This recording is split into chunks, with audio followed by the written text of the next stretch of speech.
A shekara ta 624 ne miladiya, wanda shi ya daidai da shekara 2 bayan hijira.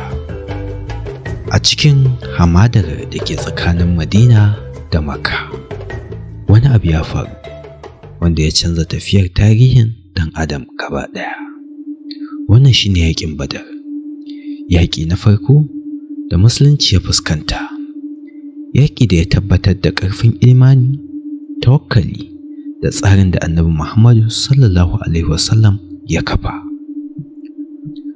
Bayan wahalhalu, azabtarwa da takura da Qurayshawa suka yi wa musulmai a Makka, Annabi Muhammad sallallahu alaihi wasallam ya yi umarni da a yi hijira zuwa Madina.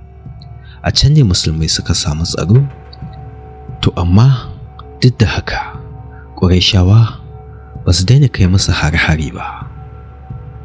A wannan lokaci, harkokin kasuwanci, hanyoyin ruwa da hanyoyin ciniki su ne ginshikin ƙarfi a yankin. Musulmai ba su je Badar da niyyar yaƙi ba, sun nufi kama wani matafi ne ɗan asalin Quraysh. Amma bayan Qurayshawa sun ji labari, suka turo babbar runduna kusan su 1000, suka yi nufin murƙushe musulmai gaba ɗaya. Da suka isa Badar, Annabi Muhammad sallallahu alaihi wasallam ya zauna da sahabbansa, sannan suka tsara matsayi. A al'adance, kafin kowane yaƙi ya fara, manyan jaruman kowane ɓangare kan yi abin da ake kira gwabzawa. A ɓangaren Qurayshawa kuwa, Utba bin Rabi'a da ɗan uwansa Shaiba da Walid ibn Utba. A gefe guda kuma, musulmai suka turo jarumai 3: Hamza ibn Abdul Muttalib, Ali ibn Abi Talib da Ubaida ibn Haris. A wannan gwabzawan ya ƙara ma musulmai ƙwarin gwiwa, ya kuma girgiza rundunar Qurayshawa, ko da yake Ubaida ya ji rauni mai tsanani. An samu rinjaye a ɓangaren musulmai. Bayan an gama gwabzawa, babban yaƙi ya fara.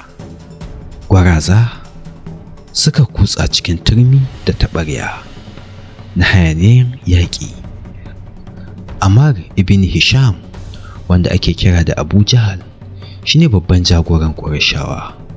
Ya ƙarfafa mutanensa da ƙarfin zuciya, yana kiran musulmai 'yan kaɗan, wato ba su da yawa.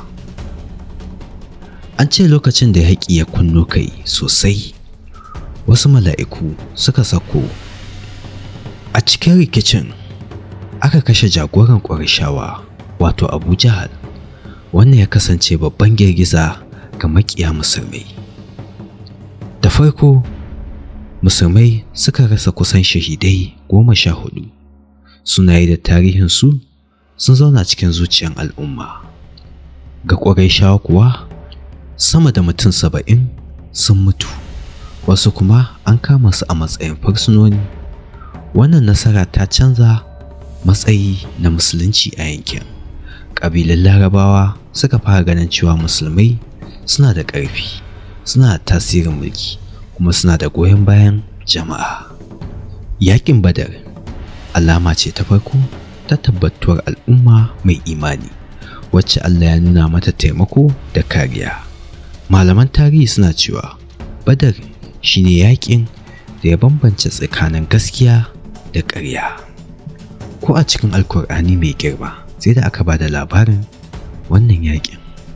Yaƙin Badar ya ƙarfafa zuciyar musulmai, ya kuma tabbatar da cewa da gaske imani da tawakkali su ne manyan makaman da ba su da rauni gaba ɗaya.